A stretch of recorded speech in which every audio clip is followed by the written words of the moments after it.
Welcome to Blackbird, episode number 46. My name is James, and today I am thrilled to bring to you a conversation I had with the host of the Daniel 3 Biblical Anarchy podcast, Jacob Winograd. Jacob and I became acquainted at the Libertarian Party of Pennsylvania convention and the Mises Caucus events that took place around that weekend. It was a ton of fun, even if the Pennsylvania convention was a bit of a shit show. And if you're in LP circles, you heard all about it. And if you're not in LP circles, then you don't care about it. Before we get into it, let me tell you once again about BU Enterprises. Juliet Nail, a previous guest on this show, yoga instructor, Pilates instructor, mindfulness coach, and just a person who can teach you how to breathe if that's all you need, is ready to welcome you back into your body. Head to buenterprises.com today to set up your free consult with her. She does remote classes, or if you're here in the Twin Cities, she will meet with you in person. Once again, that's buenterprises.com. Those are the words spelled out, BEYOU enterprises.com, and I'll put a link in the show notes. One thing to point out real quick, you might notice that the audio on my end of this conversation isn't the greatest. I accidentally recorded with the internal microphone on my laptop rather than the microphone sitting right in front of my face. I'm hoping that the guys at Podsworth are able to make it sound great. But if not, no big deal. You guys can hear me. It'll be all right. The next episode will be recorded once again with my good mic, and you will survive. And with that, here is my conversation with Jacob Winograd. Jacob, thanks for joining me. Welcome to the show. Yeah, thanks for having me, man. Excited to be on. Yeah, so we met in Pittsburgh at the LP Mises Caucus thing, and like the Pennsylvania shit show of a convention. So that was a lot of fun. Yeah, the D-Day of the Libertarian Party of 2021, so far at least. I know. I don't think I talked about that on the show. I try to keep this as like LP free as possible.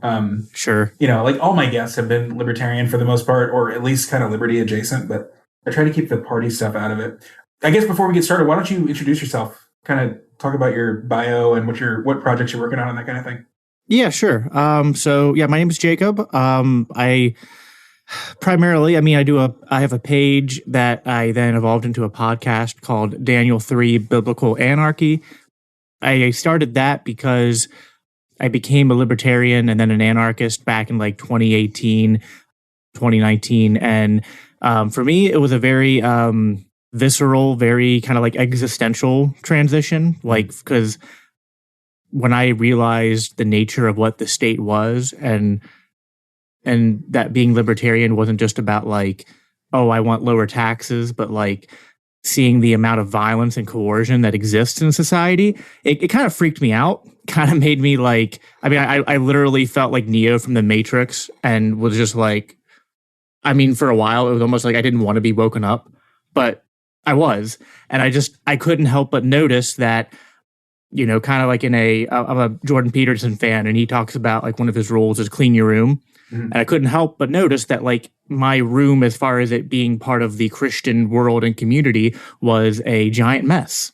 And so I was like, and I after kind of going into libertarianism through kind of the Mises Rothbard route and getting a good grounding and understanding of economics and the nature of the state, I went back and reconciled it with my religion because I'm a very devout Christian, and I wanted to try to connect the dots there. I had like intuitions, but I wanted to be able to like back up the connection with scripture, and I was able to do that.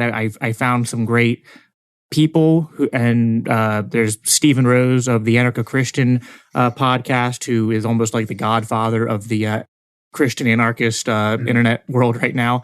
There's Mike Mahari of he's part of the 10th Amendment Center. So I fell in with those guys, found an online community of Christian anarchists.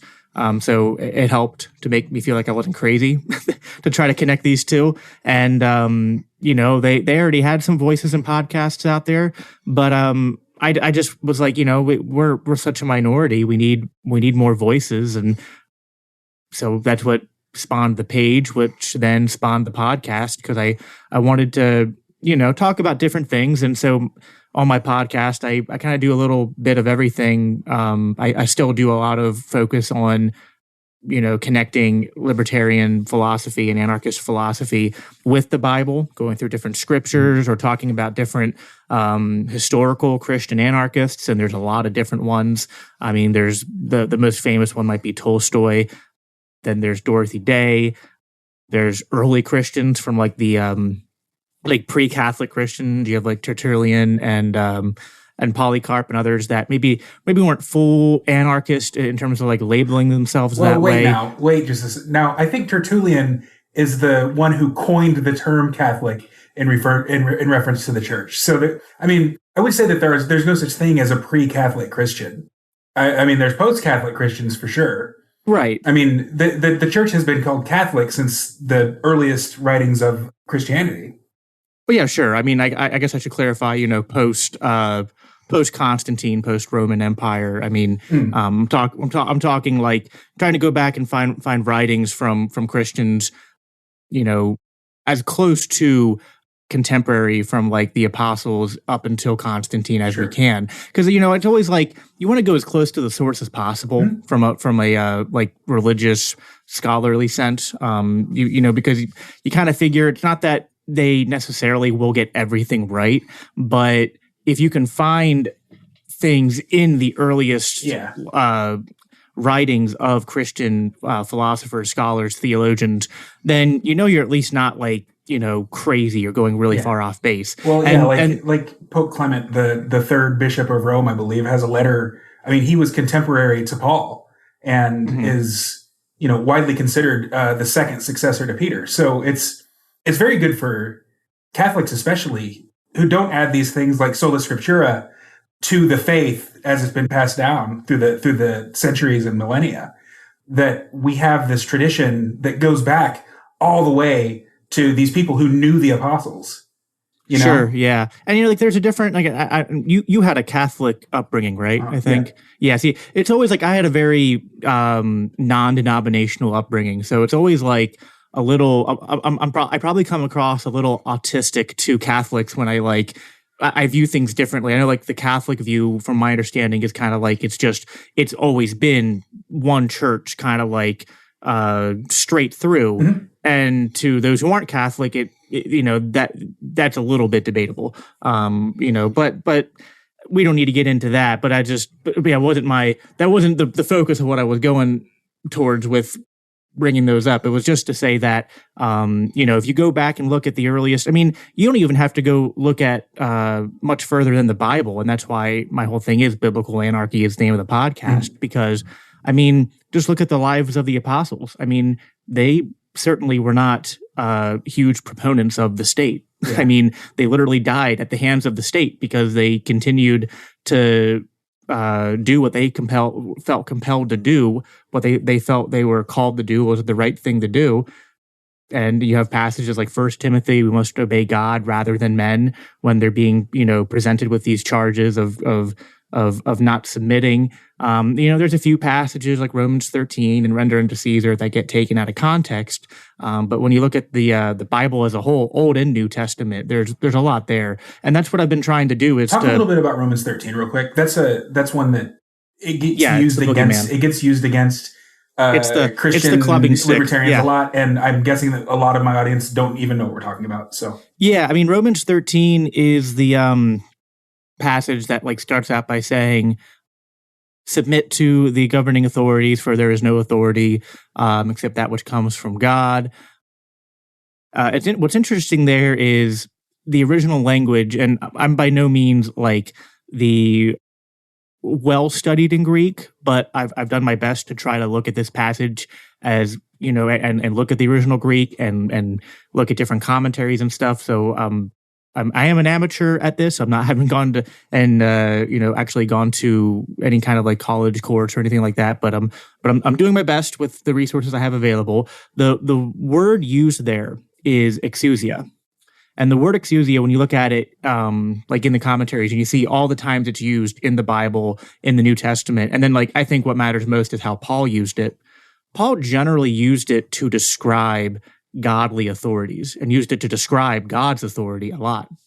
The only times that the word exousia was ever used to describe the state, it described the state in a demonic sense, as in like these were demonic powers that were coming and persecuting the church, persecuting Christians and stuff. So, there's a lot of different Christian libertarian answers to Romans 13, and I'll give mine, but I think the strongest two, like the way I put it is, if the word exousia means the state, then Romans 13 is basically saying the state is evil and that Christians have to submit to it in the sense of like how we're called to turn the other cheek and to not repay evil with evil, but overcome evil with good. It's kind of actually in the essence of like the passage of Daniel 3 that my podcast is named after, where Radshak, Meshach, and Abednego did not obey the state. They disobeyed. They didn't bow down to King Nebuchadnezzar, but they did submit to the punishment. So, but I think that Romans 13 is actually not talking about a state. I think what Romans 13 is talking about is governance or the administration of civil justice. And the reason that I believe that is just going through the text. When you read further down, it says, if you would not want to fear the governing authorities, do what is good. For the governing authorities, the exousia, is not a terror to those who do good, but to those who do evil. And then later, it's like the governing authorities do not bear the sword in vain if you do evil. And if you're going to try to make the connection between exousia and the state, it's like, okay, well, can you give me even one example of a state in a historical, just observational sense that isn't a terror to innocent, good people? And then beyond that, just like, we don't even need to look at, I think you could almost from a deontological method, just defining what the state is. It inherently victimizes good people. It's inherently an institution of coercion and violating the non-initiation of force, violating property rights, violating consent. So I think if you really push Romans 13 to be consistent, and you look at it, I think the problem is people want to look at Romans 13 as if it's describing the state. And I think that that's wrong. The way that we need to read Romans 13 is that it is God prescribing the role of civil governance. And this also makes sense in context, because when we read Romans 12 before that, Paul was talking about Christians kind of like going in the, you're kind of like echoing Jesus's Sermon on the Mount about like turning the other cheek and not resisting the evil one. And so Romans 12 talks about like not taking personal vengeance, but instead, loving those who persecute you and overcoming evil with good.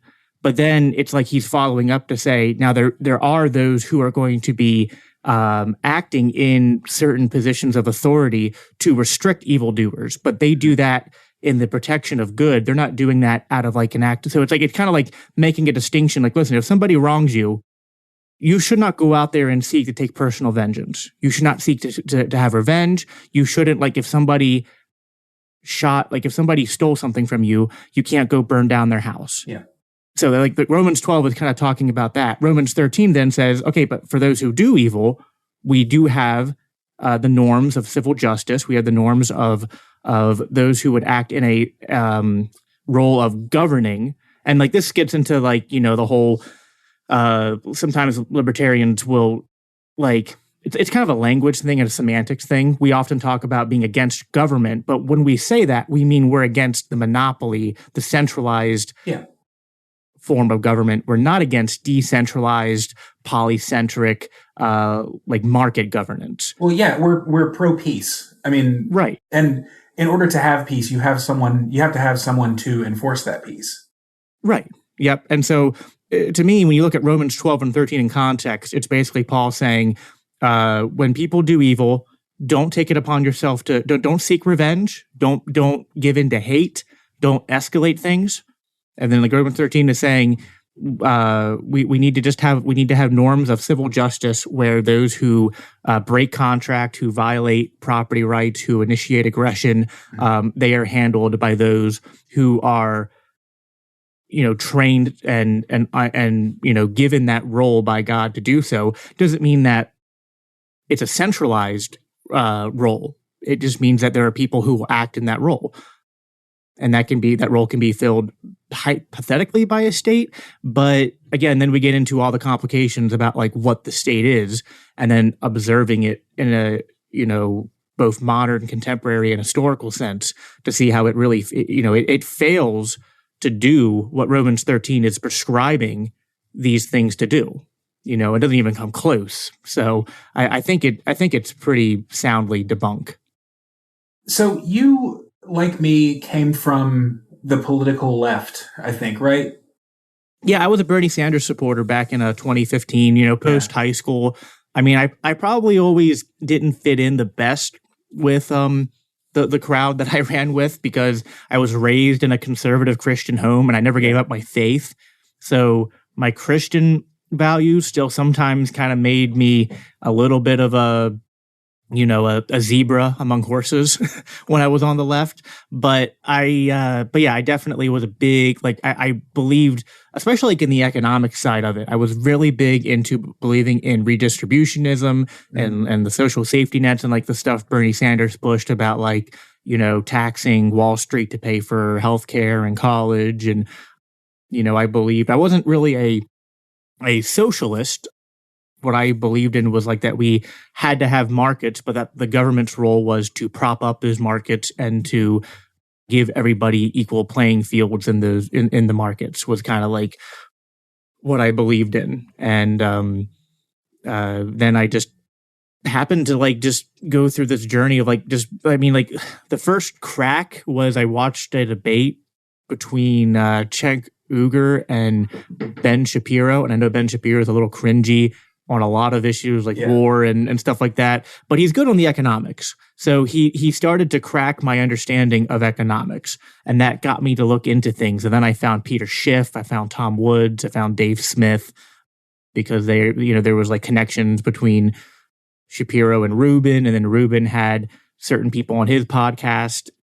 And then Joe Rogan, I felt like I was watching all these people's podcasts and found those voices. And then I also live here in Pennsylvania. So then as I started looking into libertarianism, I found local libertarian groups that happened to be filled with a lot of Mises Caucus people, like Luke Enser and Mike Heiss and other people. So fell in with that crowd and ended up where I'm at today. What part of Pennsylvania are you in?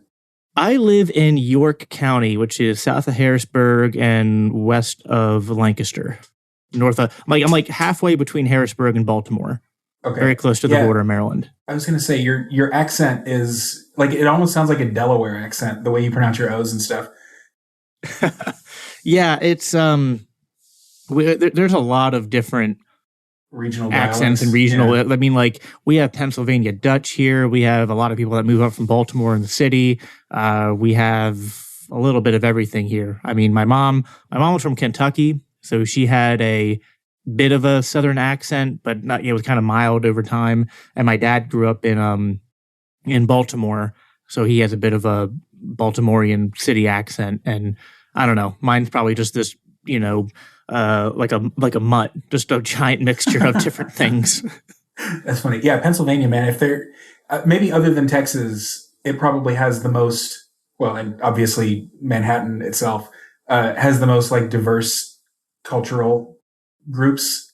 Yeah, Pennsylvania. Like I think I one time heard it was like Pennsylvania is almost like a microcosm of America. If it was like it's almost like you have California on the left, you have New York on the right, and Alabama in the middle. Yeah, like that's somewhat accurate. I mean, literally, you have the Mennonites and the Amish, and if you drive left to right through PA, you see a little bit of everything. It's an interesting place to live. What do you think? Are the Amish? Would you consider them anarcho-Christians? I mean, they're tangentially close to us. I mean, I actually like one of my good friends, Grant, who lives in the county over from me, and he's also like in the LPPA and associated with the Mises Caucus. He's actually our judicial chair here in the LPPA, and he actually like has a farm, and he like he's not Amish, but like he almost like unironically dresses like one. And so like we're always talking about this because we're just like, man, the Amish got it made in terms of like their like, almost legitimized secession from normal state society. I mean, they still have to pay some taxes, and it's not a complete secession, but it's in a lot of ways that they have some advantages we don't. And yeah, I mean, I have a very anti-urbanist kind of world set where I almost view cities as lost causes, at least the big ones. And so, yeah, we're always joking around. It was like when I made this podcast, he was like, why didn't you just name it the Anarcho-Amish podcast? That would be more accurate to what you're trying to brand here. That's funny. Are you in a rural area now or trying to get there? Or? I mean, I live like in a suburban area that's kind of like nicely, like, I mean, literally right on the edge of where the rural Pennsylvania starts. Oh, cool. So that seems kind of ideal. Like I'm a total city boy. Like I live literally in the inner city. Like we hear shootings and stuff. Right. And I've always loved that I live in this like chaotic area. I mean, until, Minneapolis became ground zero of the year 2020. And now I'm like, man, where am I going to go? Because, I mean, we have friends here. We have family here, or at least my partner's family lives here. And, but I'm looking at houses right now and hoping that either I get paid more or real estate somehow miraculously starts going down in price. But I keep expanding the radius of the Zillow map, Yeah. So yeah, go ahead. No, you go ahead. Keep talking. Well, I was just going to say, yeah, I wasn't always anti-city, but just especially post 2020, I've become more skeptical of how it would, work. I mean, I think small cities are probably doable, but I just think really I'm not anti-city. I'm just anti like the giant cities that we have, like the 10 worst cities in America are just examples of like, yeah, I mean, cities probably should stop at a certain point. And, I mean, cities like Manhattan and Los Angeles and, I mean, Baltimore is also a weird city to watch. I'm close to. My dad grew up in Baltimore. I grew up a Baltimore sports fan. And that city's lost like over half its population over the past 5 years. I mean, it has become, I mean, it used to be, I mean, when you visit Baltimore now compared to 10 years ago, it's hard to believe it got worse, but it got worse. Maybe that culling is natural. Like maybe that's just kind of what needs to happen in cities. I mean, Hoppe even talks about it in Democracy, the Guy That Failed, that, most people are going to live in these covenant communities because most people are just trying to get along get along to go along. Right. But then there are people who are just like by temperament, urban people. And yeah, these are going to be like the hubs of culture. And, your country folk who, don't really care about the hubs of culture are going to ignore the cities and the people in the city, and they're going to supply them with food. But other than that, it's pretty much going to be it. But I love visiting cities. I just, you know what I mean? So it's like, I don't even want them to disappear, but I just, and I looked a little bit, like I joined this Facebook group called like Market Urbanism. And that was really cool. I love Market Urbanism. I think I've reached out to them about appearing on the show, actually. Really? That's cool. Yeah. I mean, other than the fact that it's infested with some geo-libertarians, which I can't stand. Wait, what is geo-libertarians? Are those the Georgists? Yeah, those are the Georgists. Okay, yeah. I mean, they're the ones basically who think that property, like the land is held in common. And so everyone pays a property tax in order to fund the society. Is that about right? That's a fairly accurate summation. Yeah. I mean, I looked through Henry George. I read Progress versus Property, I think was his main book. And, I mean, in some ways, I'll give Georgism credit in that, like, it's land value tax is one of the least bad tax systems you could come up with. I mean, it's way better than income tax. But the problem is, like, if Georgists were saying, hey, here's some good incremental reforms we can make on the current system, wouldn't have much problem with them. It's the more radical, like, philosophical Georgists that, I mean, I joke around with my one friend and call them land commies because it's basically like what their philosophy seems to be, which is just like, you can't own land. Nobody can own land. Land is a commons. Land is. Yeah. Well, I'm very sympathetic to that. Like I go to the typical Robinson Crusoe illustration that, like Bob Murphy, and I think probably Mises probably used it too.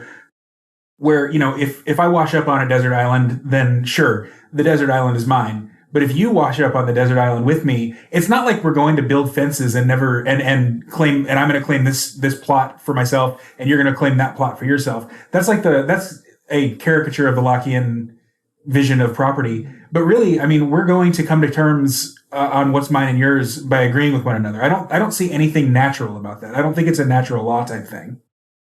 And so if we come out with a Georgist type of arrangement, then that's just what we're going to do. Like, it's, to me, property rights is the least natural of all of the quote natural law things that like Rothbard talks about. Yeah, I don't know. I mean, this gets into like some things that we might talk about here in a bit, because I know we've talked about this stuff in the past, but it gets into like what you consider to be like, your theory of rights, and what you consider to be real and what you consider to be self-evident versus what you would classify as like social constructs. But I mean, I think that my main problem is just like, I view land as just another form of natural resource. And to me, it's just like, I don't see why land would be given this special status.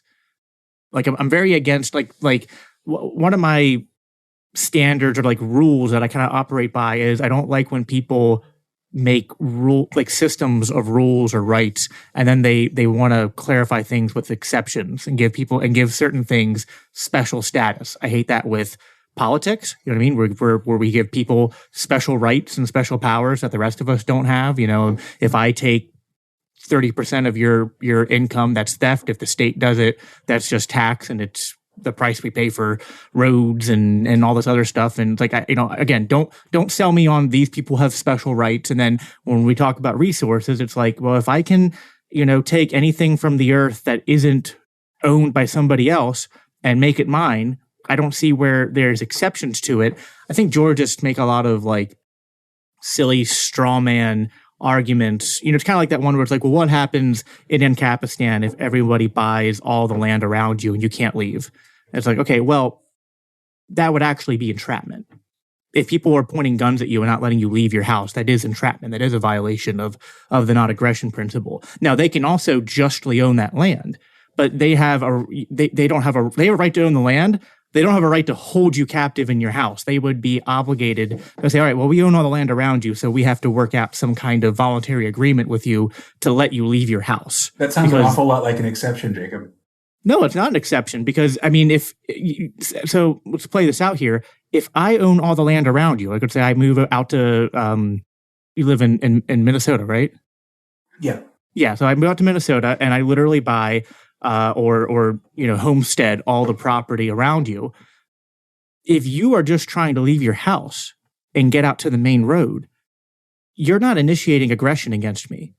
So if I open fire on you because you step on my property, you're not the one who is violating the NAP. I'm the one who's violating the NAP because I'm literally holding you hostage. So to me, I don't see an exception there. I think that people think it's complicated because when we talk about property rights, people will sometimes think like, well, property rights are absolute in a sense that like the minute they're violated, it justifies, like it's almost like a straw man, like it justifies deadly force. It's like, well, no, there is such a thing as reciprocity. Well, is it a straw man or is it a reductio? I mean, that's the thing. A lot of times, I mean, look, the situation that you're talking about where you buy all the land around me is completely unrealistic. Like, that's not going to happen.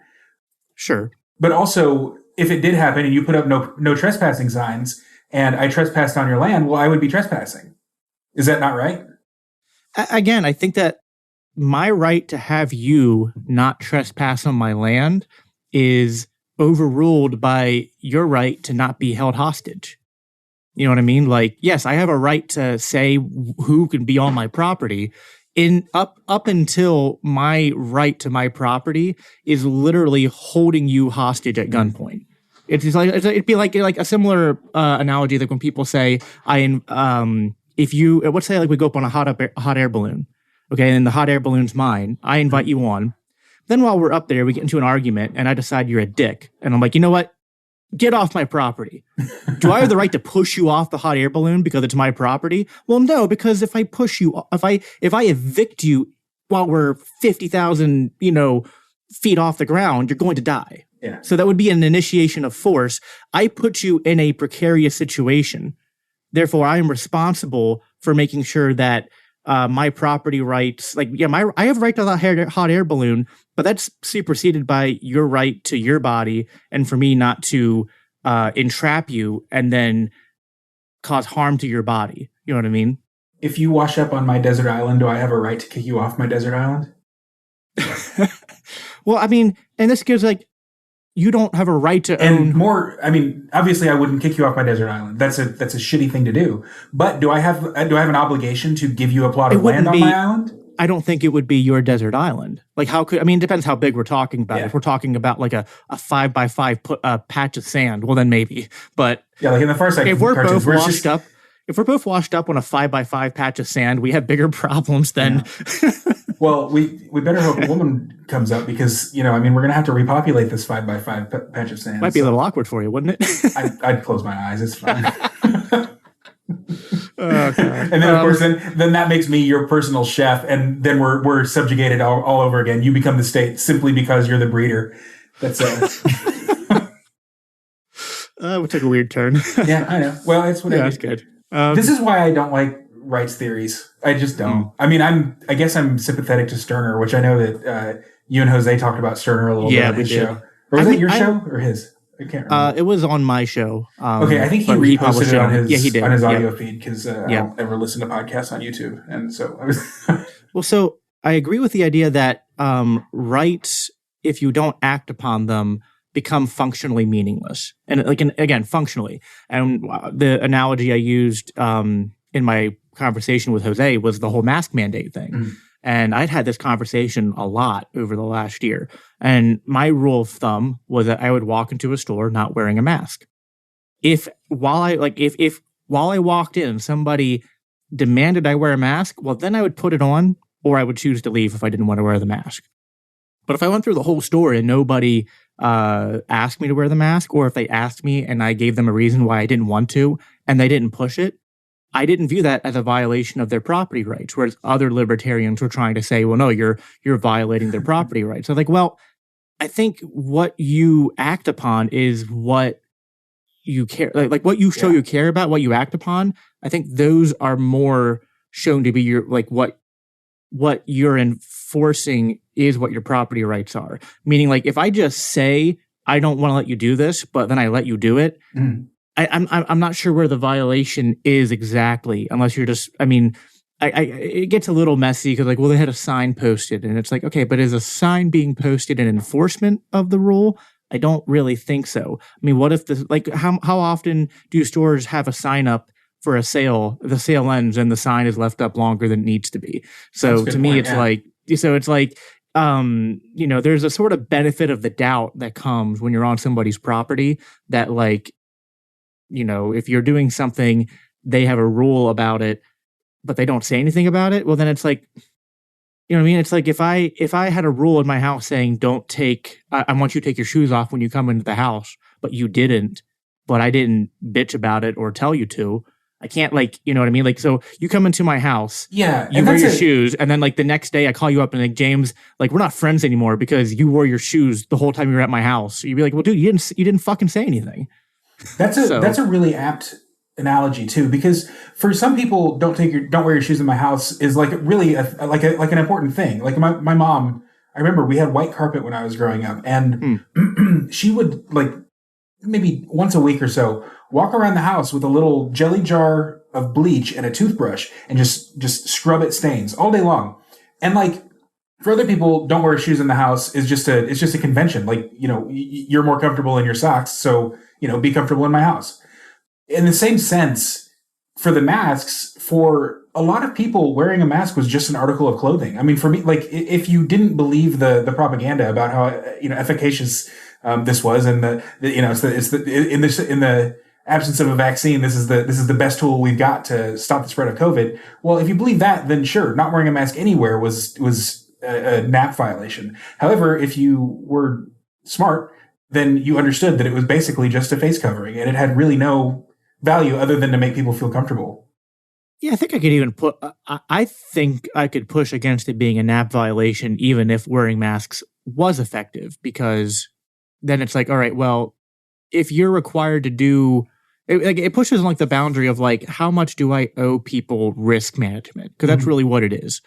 It's different. Like, people say, well, you can't drive down the left side of the road here in America. I was like, well, that's not risk management. That's actually like pointing a gun at somebody. Yeah. Like, if I point a gun at you, sure, I haven't actually committed violence yet, but I'm making a clear threat of violence towards you.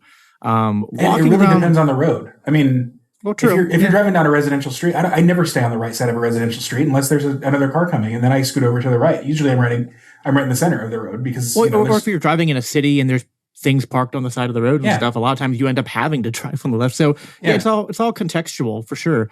But to me, it's like, I don't know that you are like, to me, rights are entitlement. They're things that society owes you. And that's why I always say I only believe in negative rights, because I think the only thing that people owe you is non-action. Mm-hmm. Like, the only thing that people owe you is that they leave you alone, that they don't act upon you in ways that you don't consent to. But nobody owes you anything positive. And I would say that if you say that people need to wear masks, and if they don't, you're violating the NAP, you're creating a positive right to a pathogen-free or as close to a pathogen-free environment as possible. And I was like, I don't think you have a right to as clean and sterile an environment as society can afford you. And then it's like, and if they do, well, who defines that? You know what I mean? And where does the line? Because like, if masks are effective, respirators are more effective. And if respirators are more, you know what I mean? It's like, wear a hazmat suit. Yeah. So, and then like, is it just during a pandemic? I mean, what if it was just the flu? And so it creates all these variables and stuff. And now, if you want to say that there should be a social norm that, if you can, wearing a mask, and the caveat being the mask is shown to be effective, which I agree with you. I don't think that there's conclusive science to say the mask is much more than security theater, except in again, like even if you're wearing an N95 mask in the proper way, I think you're seeing very minimal results from that. And damn it, I'm not shaving my beard to wear a mask.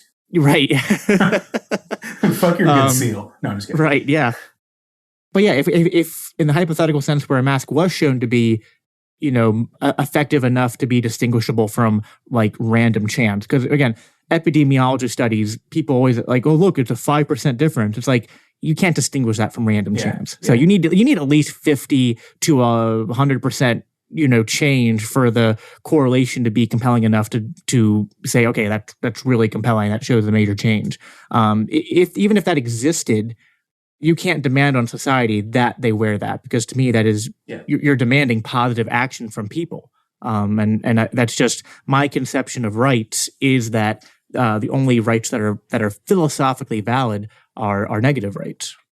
I think that it's going to become a social norm now for people not to go to work sick, for instance. Once offices are fully reopened and people are going in every day, if they are getting the sniffles or whatever, they're not going to go in. I think that's going to become normal. I think that companies are going to start offering sick days and being more open to that kind of thing. So do you think in the absence of punitive measures, and like other negative consequences for failing to go to work or failing to ride the bus or whatever it is, do you think now that there is like, if that social norm does become a social norm, do you think that the nature of that activity will change as it relates to the NAP?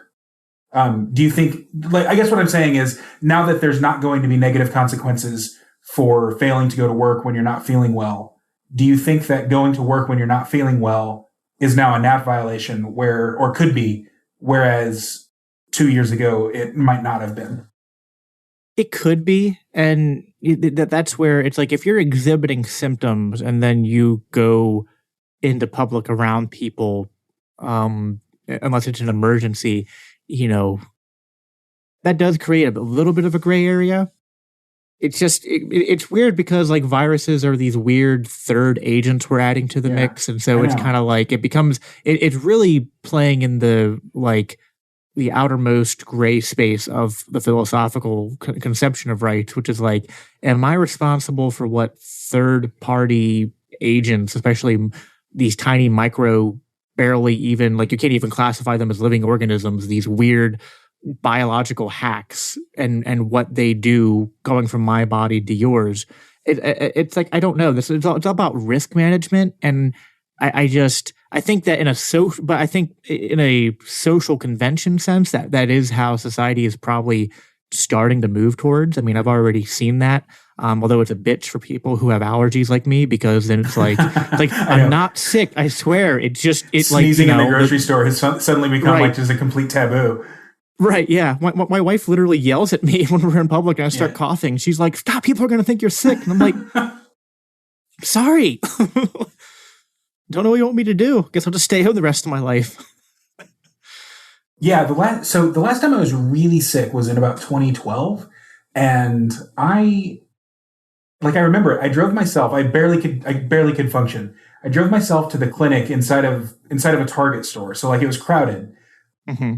I went and saw the physician's assistant at this clinic.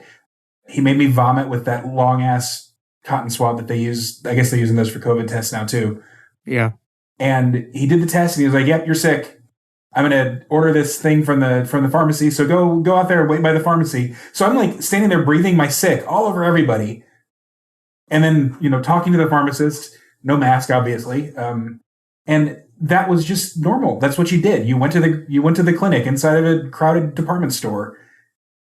And I don't know if we're going to get back to something like that or if it's going to be different. It's really weird. It's really weird to me. Like, well, I'm wondering what's going to happen over the next 10 to 20 years. And it'll be interesting to see what kind of long-term studies come out about like the effects of the new normal. I hate to say that because it's cringe, but like it'll be interesting to see what effect that has on our immune systems, because we already here in the West, because of how clean and sterilized things are, our immune systems tend to suck more than they do in other parts of the world where things are less clean. Yeah, they're getting worse. I mean, and I think it's going to get worse. So it's like, to the extent where you ask, is it a violation of the NAP for people to go out when they're sick? It's like, I don't know. It's just like, it depends on if there's so many variables, because like on an individual person to person level, you could maybe make an argument that if you go out while you're sick, that you are kind of violating the NAP. But then like over like a long-term analysis, it's like, well, if people are just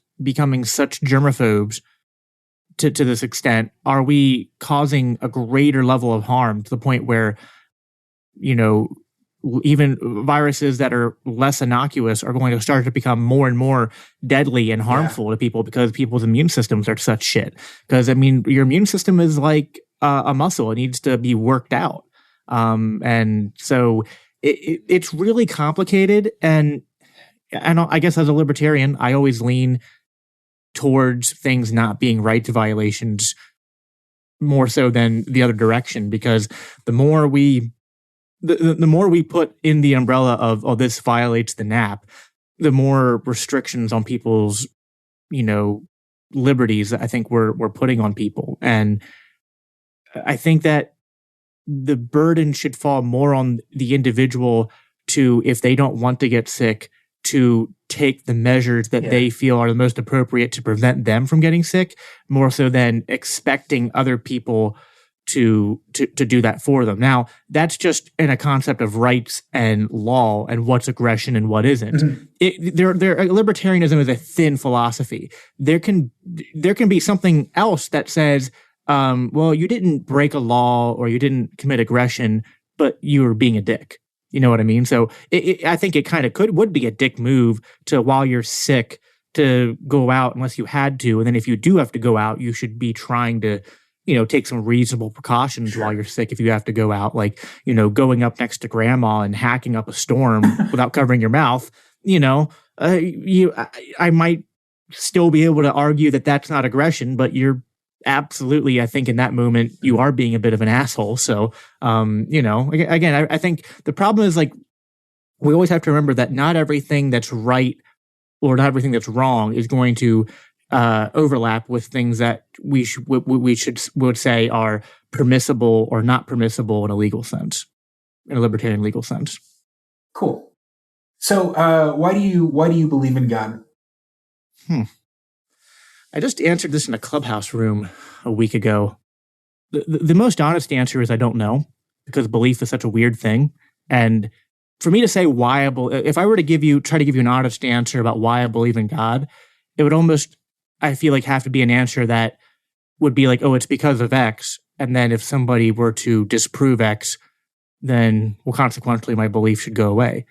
But the problem is, it's like my belief is such an ingrained part of my being that it's just like, oh, I truthfully don't know why I believe in God. Sure.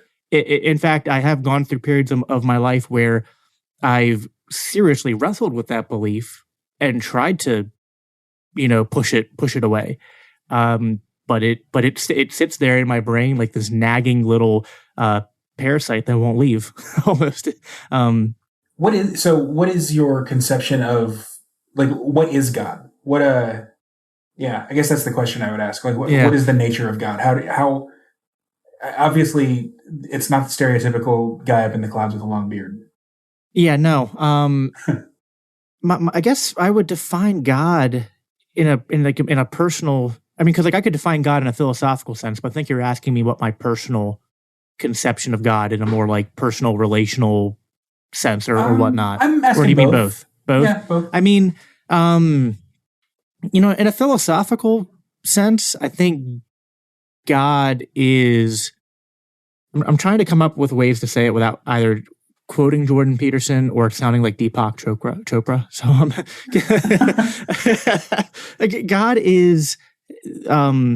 God is hard to define because my conception of God is a being, although that's a really poor way to describe God, but for lack of a better word right now, it is a being of sorts, but God is not just a being, God is being.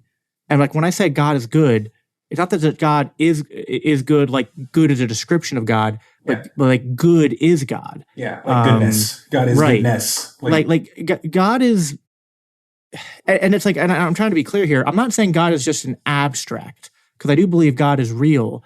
But when I say God is real, in my opinion, my belief in God as being real, I don't mean real in the same sense that like I view you as being real or this microphone as being real or, it's real in the same way that like rights are real or consciousness is real. I mean, like, there are borders between things in reality that science can describe and science can't describe. Like science can pinpoint a correlation between what we define as our consciousness and our personality and our being and the brain, but it can't fully explain it. It can't fully explain the experience of consciousness and sentience.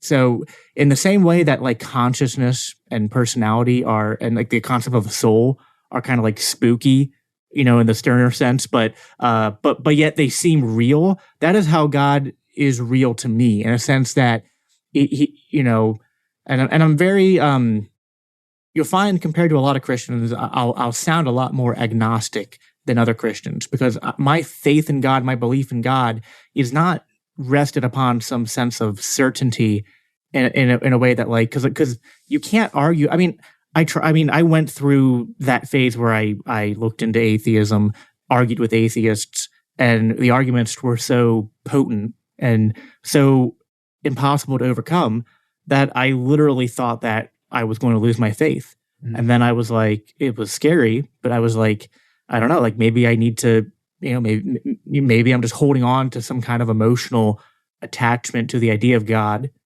but that's all it is. But I had a conversation with an atheist, and it caused me to rethink the way I looked at it because I kept on trying to prove that God existed. And what the atheist said to me was, I should say his name, but because it's actually, I'll just say it. I had a conversation with Stefan Molyneux years ago before I stopped following him. Because I actually went on his call-in show to talk to him about this because I was trying to verbally spar with somebody because that's what I do when I'm struggling with something. It's like I have to talk it out. I need somebody to bounce ideas off of because otherwise it's all in my head and I can't separate it out. But what Stefan said to me still resonates with me to this day, which he's like, I don't know why Christians are always trying to prove God exists. It's called faith. Faith is, you believe and you say you have faith because you don't have evidence, because you can't prove it's true. if you could prove it's true, well, then it would just be science. It would just be, reality. Faith is something that deals with things that can't be proven, that you can't know. And, that sticks with me to this day. And so when people ask, like, why do I believe in God? It is almost involuntary in a sense, but it's just because God seems real to me. And God to me seems to be like the only consistent, I guess, like the only philosophical argument I can make is that, without God, I would have to actually agree with like you and Jose and Sterner and all these other claims that like rights and morality and all these concepts are basically just social constructs and meaningless. And that mean like useful maybe, but not real. Just figments of our imagination. And I find that I view these things much more in a like a C.S. Lewis sense, like in his book Mere Christianity, when he talks about, like in the opening section, about how the idea of natural law being that when we complain about somebody lying or cheating or murdering or raping, we're not just saying, hey, please stop doing that because that mode of behavior is not evolutionarily preferable. Mm-hmm. You know what I mean? Like we go, like, we literally as a movement make memes about wood chippers for pedophiles because we aren't just saying, hey, that's not preferable behavior. Please stop. It's like, hey, you evil, repugnant asshole. We're going to fucking load you into this wood chipper feet first so that you don't ever do it again because that action was so repugnant that we can't tolerate it. Well, and if you ask like David Gornoski and the, mimetic theorists, the reason that I don't really partake in the wood chipper memes. I'm kind of anti-punitive measures just in general. I think that seeking vengeance in any sense is bad for the soul. But if you ask David Gornoski, the reason that we do that, the reason that we as humans have a tendency to do that is because we need a scapegoat. So in order to get around the fact that we no longer pay attention to Christ's sacrifice, because he was the ultimate scapegoat, we need to sacrifice pedophiles and murderers and rapists and all of these other people who, if you just locked them away for the rest of their life or gave them treatment and made it so that they no longer want to abuse people or take some other means other than putting them in a wood chipper, then you would be just as good and maybe even better because they could be productive members of society. But instead, we turn them into scapegoats. And to me, that kind of attitude is anti-Christian. Vengeance is mine, says the Lord. Well, I actually agree with you. And so like I was talking kind of like with my libertarian hat on, but what you're saying is actually very true in that my Christian sentiments come in conflict with a lot of libertarians around me when they talk, like, and I kind of join in on the joke because it's like, I'm not trying to be the party pooper in the corner and be like, well, actually God, no, but what I tell people is that in a ANCAP society, I wouldn't be the one roping up the pedophile and dragging him to the community guillotine or to be hung or whatever. But I mean, I also wouldn't be out there like, loudly protesting, trying to stop them. You know what I mean? It's like, I don't think that's the right way to go. Yeah. As a Christian, I kind of do believe in the idea that Jesus was the ultimate sacrifice and that, even in the most evil, repugnant action a person can commit, I don't believe in killing someone unless it is like incidental in a effort to stop them from committing harm. So like, it's one thing, like it's like in the moment when I'm trying to stop somebody from committing a crime, if deadly force is necessary to stop them from inflicting harm upon more people, I'm okay with that. But if they've already been restrained and it's already after the fact, I'm always against capital punishment from the state because I don't trust the state to do that. And then but if we had Ancapistan tomorrow, I still don't know if I would be really for public executions of any type. Because it's still, whether it's the state or a mob, it's still human beings who are like fallible is too weak a word. Yeah. To me, we can't possibly know what's right for somebody. I think that's what, when Jesus said, "Judge not, lest you be judged," which my people, the gays, love to use against Christians. in reality, like, he meant something by that. He didn't mean, don't judge my behaviors. What he meant was, don't judge me as a person. And, don't sentence me to hell because you think I deserve to go to hell. You have no idea where my mind is. And that's the thing is, like, if you're a Christian, you believe that Jesus died for the forgiveness of all sins. Now, I'm not. That's right. You said you lean universalist, right? I mean, I do, but I go back and forth on that, and it's like, I don't know. I don't think that you can prove universal reconciliation, but I think you can make somewhat of a compelling argument for it. Yeah. But regardless of how many are saved, whether it's everyone or not, and even, and it's funny, like, because, like, I kind of have a Calvinist background, and so some people will be like, well, if you're Calvinist, then you believe some people are just predestined for hell no matter what. And it's like, well, that would be true, but also, like, we can't know, so we have to act as if that's not true. So it doesn't matter, however you slice it. If we kill somebody, what we're basically saying is, like, it's almost an act that betrays God because of a lack of faith. Because what you're saying is, God, I don't trust that you can redeem this person. Mm-hmm. And to me, it's like, I would never be so arrogant as to tell God, you can't redeem this person.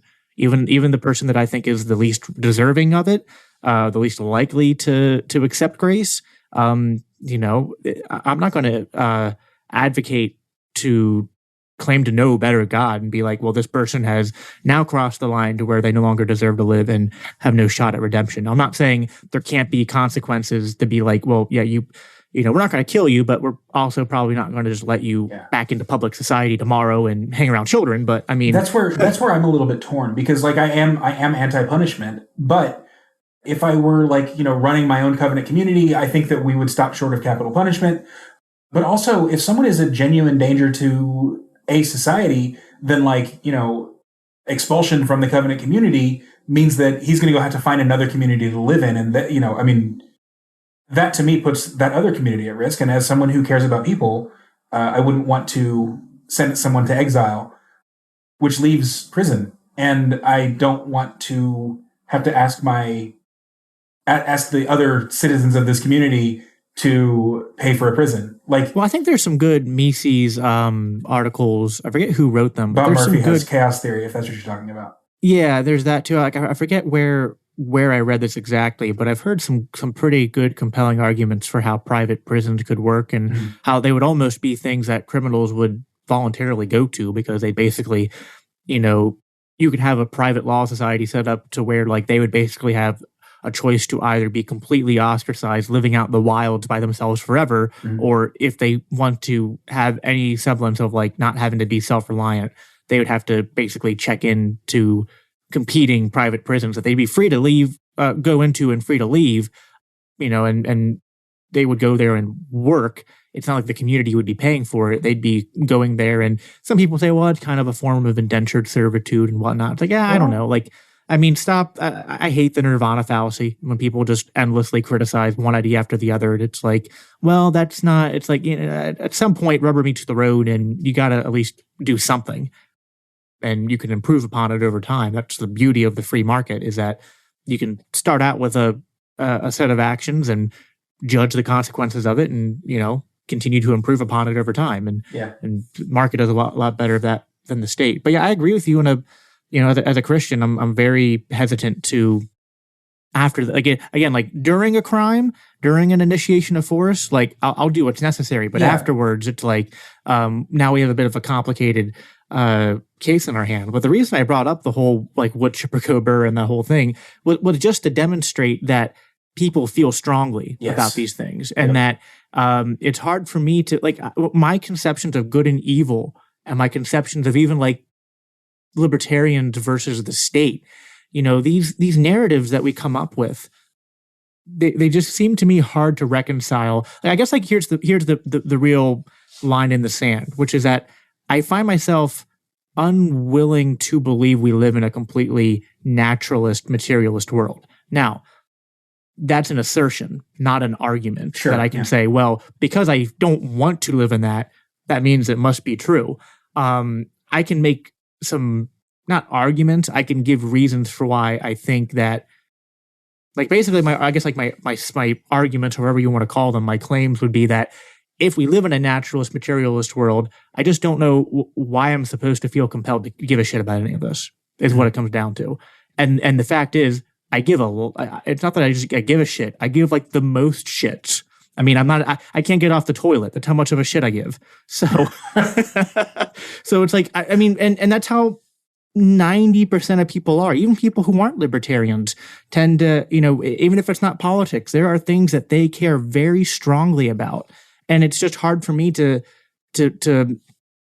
look at that and to say, yeah, this is all the consequence of stardust and electrons firing in my brain. Mm-hmm. It's like I feel like reality has to be more than that. And I can't explain it scientifically, but that's because I don't think that, this is where I don't know. I've never heard you talk about Jordan Peterson, so I don't know what your feelings on him are, but I really like what Jordan Peterson talks about. And I've never gotten the sense he's even a religious Christian in the same sense that I am, but he does talk about how at least not pre-illness. I think he's had a pretty come to Jesus year last year, but yeah, for sure.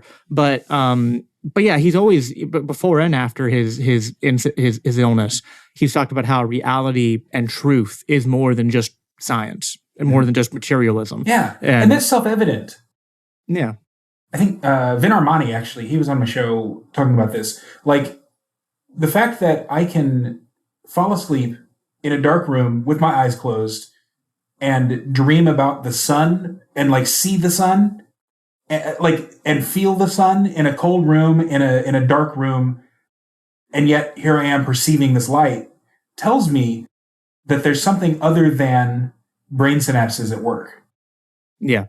Yeah. And it's just, other than that, it's like if morality was just basically the consequence of evolution, I feel like evolution would get you part of the way there to caring about actions, but I don't think that it would get to where we are today. And it just, and then it's like, it is kind of a ghost in the machine. And the problem is, like, you can't measure it. And that's the whole problem we have with the supernatural, with when we get into all this talk about metaphysics. And like, I don't think that it's wrong for atheists and skeptics and the agnostics who aren't religious to question that and go, I'm not convinced. And it's like, well, I'm not even saying I'm convinced because I have faith. You know what I mean? Like, if I was convinced, it wouldn't take faith. So I have faith because I see patterns and I go, you know what? Like, these patterns are pushing me towards these conclusions that I can't prove, but they make sense out of reality. Yeah. And so I'm going to operate on them because, and the only sense that they are scientific is that I continually rely upon Christianity and the Bible to make sense of my reality, and it continues to work. I mean, not perfectly, because I mean, again, like, I'm very much agnostically oriented because I hate when people point out, like, well, it's not perfect, and are you absolutely sure? It's like, I don't know what, define and explain to me what absolute certainty or perfection is. Like, nothing's perfect here in this life we live, but more often than not, when I'm going to the Bible and I'm praying to God, these things make sense of my life, and they make sense of the world around me in ways that other worldviews don't. And that's just for me. I can't use that as an argument to go out and convince other people. But I don't even think the Bible tells me as a Christian to preach the gospel.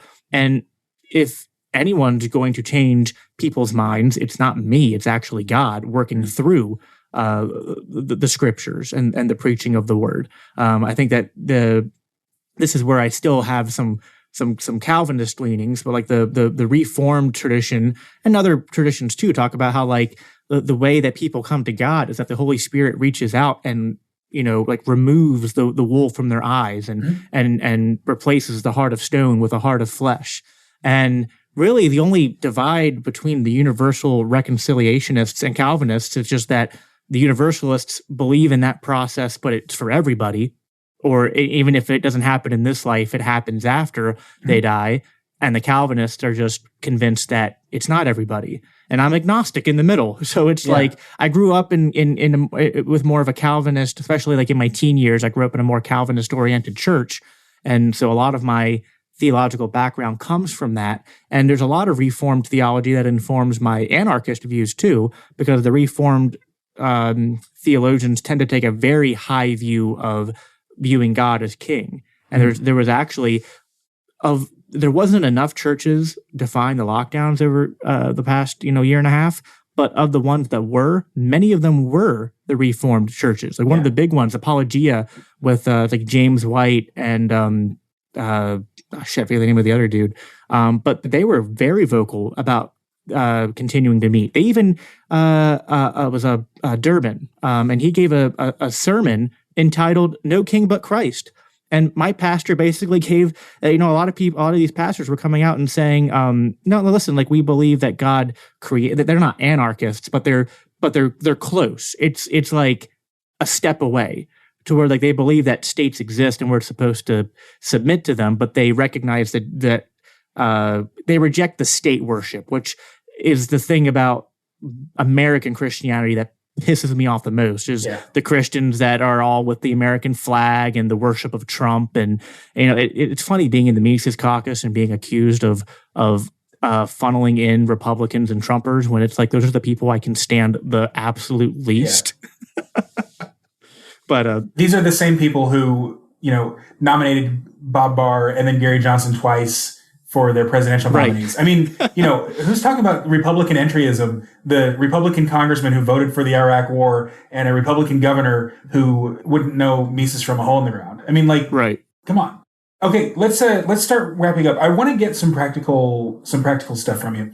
What is your spiritual life like? Do you pray every day? Do you pray the rosary? I won't tell anybody, I promise. Meditation, that kind of thing. What's your regimen? I don't have a regimen. I live my life, and as things come up, like there's some things that'll come up, and it's like I need to go to the Bible and read.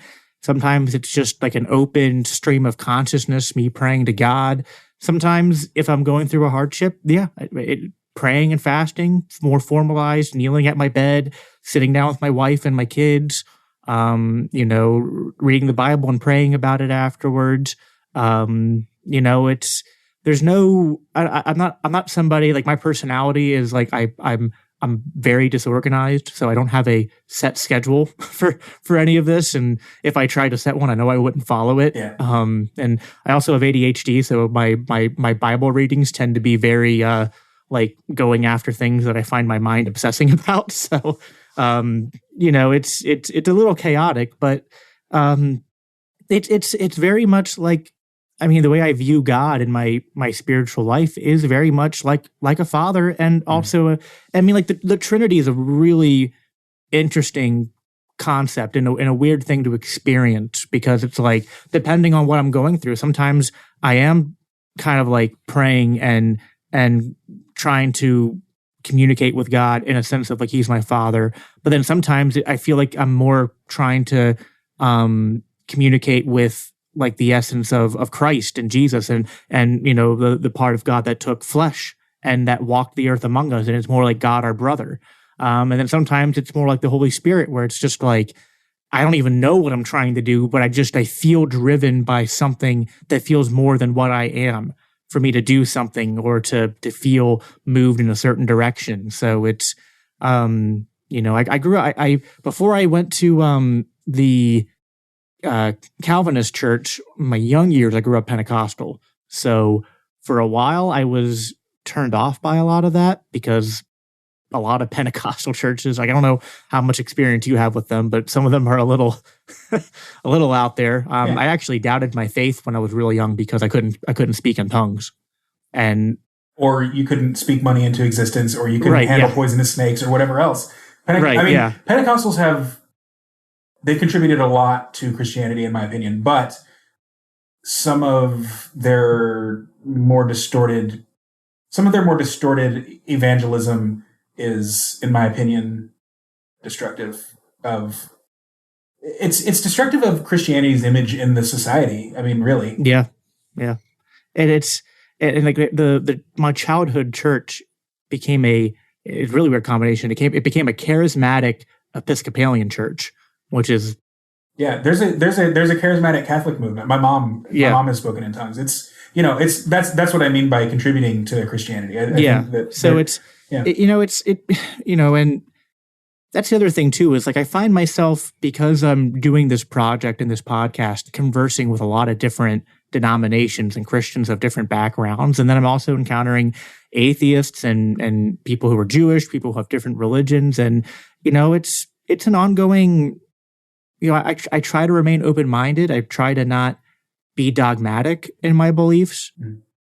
But at the same time, I want to be rooted in the Bible and not be like one of those loosey-goosey Christians who kind of like, the Bible just says whatever I want it to say, and I'll cherry pick passages and ignore the rest. And, that's tough. I mean, sometimes people, when people come at me with the passages about slavery or with the stuff in the Old Testament where God said to wipe out entire civilizations, I mean, that shit is tough to reconcile with. But I feel like, if I were to start saying, well, those parts of the Bible aren't actually inspired and aren't actually, aren't from God, then it's just like, well, I've completely subjectivized it, and I'm trying to define God by my sensitivities instead of trying to seek the greater truth that I believe exists. I think a book that I would recommend to you for that would be, it's called A Father Who Keeps His Promises. It's actually by a Catholic historian who started out Presbyterian. He's a Presbyterian pastor, so he's got Calvinist roots like you. You'd like it. It's a romp through salvation history. Lots of puns and stuff too, which is always fun. Oh, that's cool. So you said Mere Christianity, and what was the other one? And Disentangling something? There's a good book. So Mere Christianity is a really good like Christian primer for someone who, whether you're not a Christian and you're trying to learn about Christianity, or you're a Christian who's trying to learn more of like just like trying to, if you're in the middle of deconstruction and you're trying to like get back to a baseline, Mere Christianity is good for that. There's a book by Keith Giles called Jesus Untangled that is really good for kind of like laying out the arguments as far as like disentangling Christianity from politics and kind of coming back to a no king but Christ. Did you mention that in this interview? No, I said it on no, it was with Josh. I said it on Josh's show. Oh, okay. I've been listening to your interviews today just to kind of find material and stuff like that. Okay, cool. Another good book for Christian libertarianism and anarchism is Faith Seeking Freedom by the Libertarian Christian Institute. So if there's Christians trying to learn more, I mean, if you like podcasts and stuff, check my podcast out because I've done a lot of that. But if you're someone that likes to read more, those are two good books to kind of, Jesus Untangled is more of a theologically based book to kind of like, and really targets like Western Christianity and kind of like the idolatry of what the church has engaged in as far as like worshiping the state. And really it's to me, it's like statism is immoral for so many reasons. And like, I could say like, well, don't murder and don't steal. And the state violates both of those. So obviously just by that, it's immoral.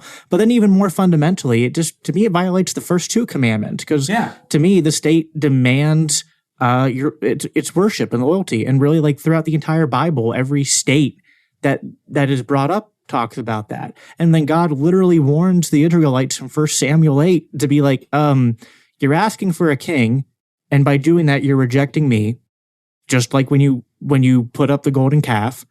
And if you ask for this king, he's going to take your shit, enslave your children, and it's not going to be a good time. It's basically like summarized with some modern language. He's like, asking for a king is not cash money. Mm-hmm. That's kind of what you're describing there. That's kind of what A Father Who Keeps His Promises is about. It's the series of covenants that come from God's people rejecting God. And God swearing a covenant oath with them anyway. Right. There's like a series of those throughout the Bible, starting with Adam and going through Christ. So anyway, it's a great. Go ahead and plug where people can find you. Let's get out of here. Yeah. So Biblical Anarchy is my handle at Twitter. And then everywhere else, it's Daniel3 Biblical Anarchy, Facebook, YouTube. I use Anchor FM, so I'm on Spotify, Apple Podcasts, Google Podcasts. I mean, There's like 12. I mean, pretty much any podcast app I'm probably on right now. So you can find me that way. Cool. Thanks a lot, Jacob. Yeah, thanks for having me on, man. All right, thanks again to Jacob for joining me today, and thanks to you, as always, for tuning in. 2 quick bits of housekeeping. First bit of housekeeping, did you know that you can follow Blackbird on Telegram? You can. Go to t.me/learn-to-see to do that. And also, I finally caved and created a Facebook page, which has really been driving a lot of traffic to the podcast, so I probably should have done it before, but I was stubbornly avoiding Facebook for obviously good reasons. But if you can't beat them, join them. Look for Blackbird Podcast with James Gentleman on Facebook to join the conversation there. The second bit of information is that I have finally started releasing premium content. I am, as of episode 45, releasing these interviews uncut and unedited for the most part to my paid subscribers as soon as I have them out of the Zoom thing. So if you wanted to hear, for instance, me and Jacob bantering about audio equipment and me almost drowning on a sip of water in the middle of this conversation, then you want to be on the paid rolls. And besides that, you get these episodes sometimes a week, sometimes even 2 weeks early. I often have quite a backlog of interviews, and so if you want to be on the cutting edge of these and join the conversation with me and my guests before everybody else, head over to blackbirdpodcast.com, sign up for one of the paid options.